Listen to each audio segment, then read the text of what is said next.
Most international students, they can't save any money because simple reason is they don't even know what to save for. So in this video, my brothers and sisters, I know you watching this video because you want to learn how to save money or what are the things that you should be saving up for. So hopefully this video is a reminder for you, because end of the day it's all about common sense, but also being your brother who's been through this international student journey, and I want you to thrive as an international student. So be intentional. That's really first ever lesson and the mindset thing that I want to give you.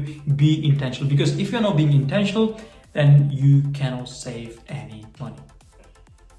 Simple as that. So number one, why you should be saving money. What is your first ever goal? And that is, you should be saving up for emergencies, for rainy days.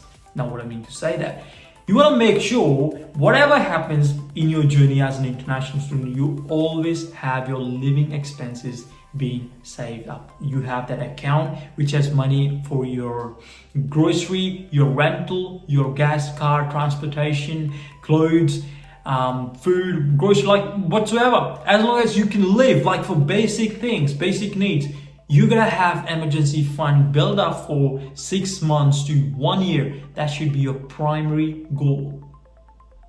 Okay, and if you don't know how to do it, there is a guide in the description. You can download it, check it out if you want to learn budgeting, because it's all about budgeting. Number two, why you should be saving money and what you should be saving money for.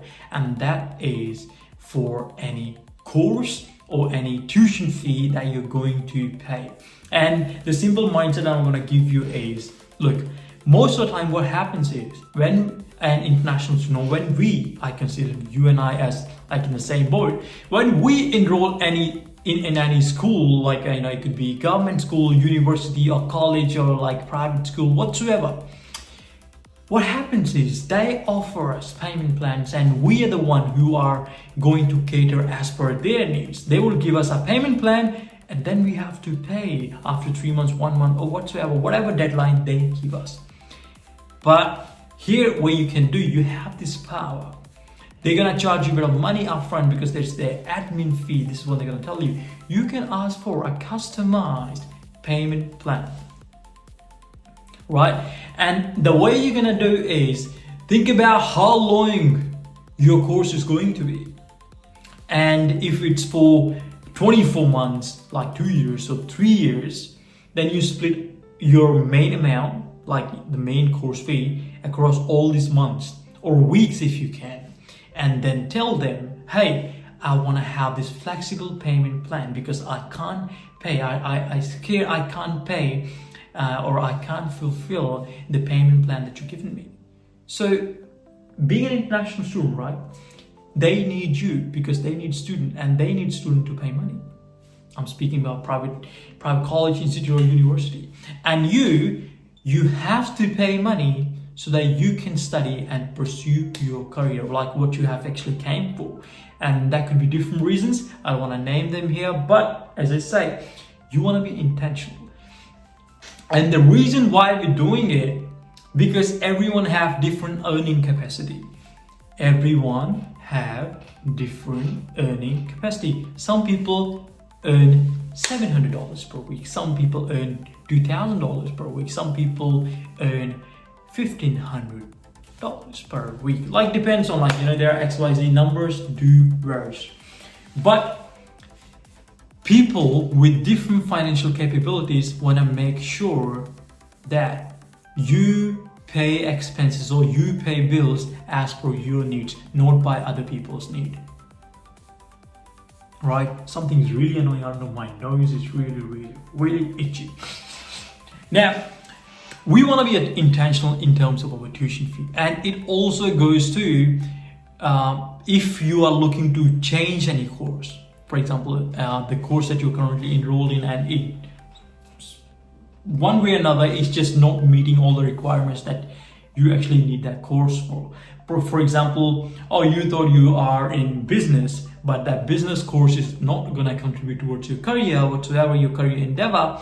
Now you're looking to change in some other course.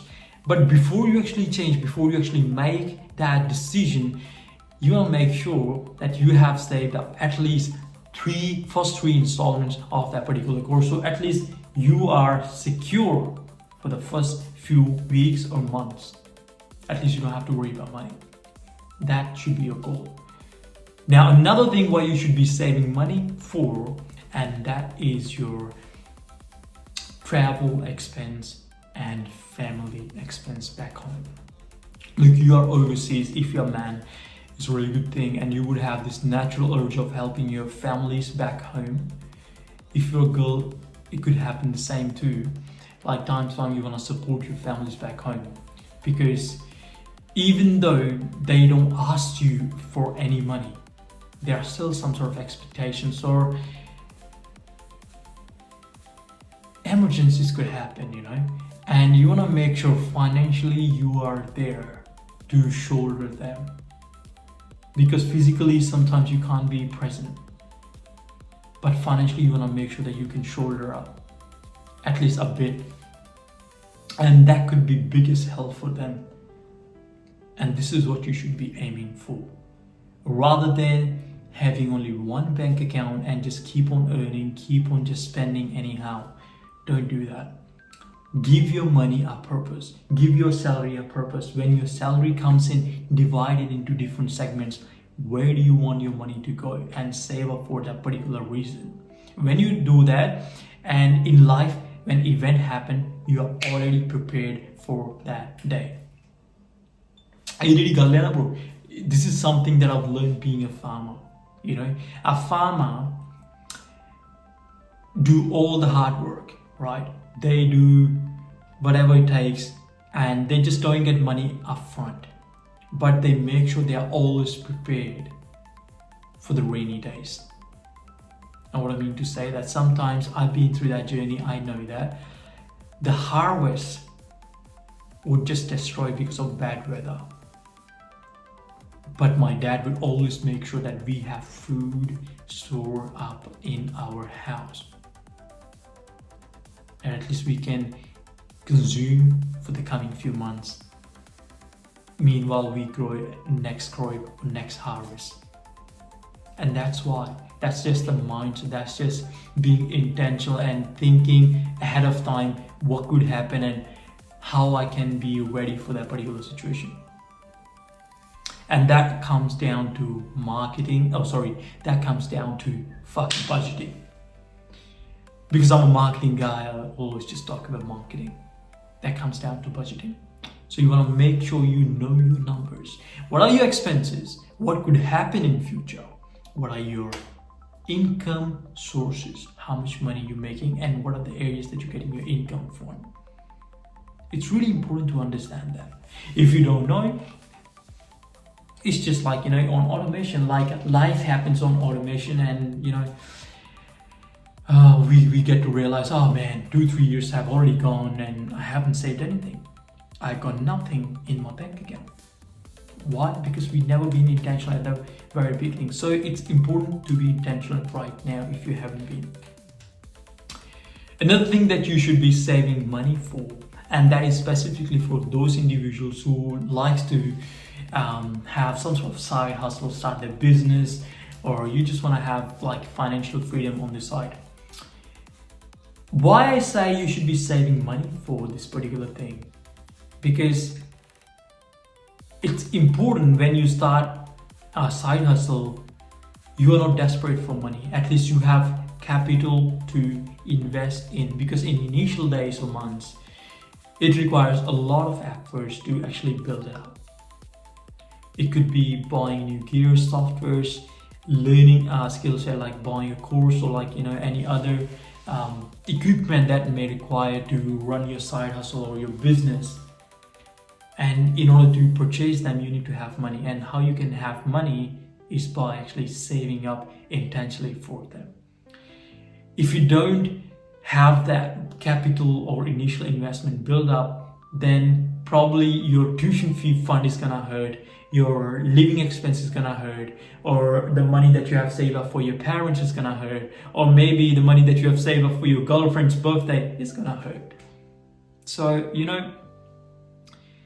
that's why I say have a budget in place, have a system in place, give your money a purpose, despite the fact whatever you're earning, whatever your financial situation is, whatever your corporate situation is, you could be doing the shittiest jobs ever.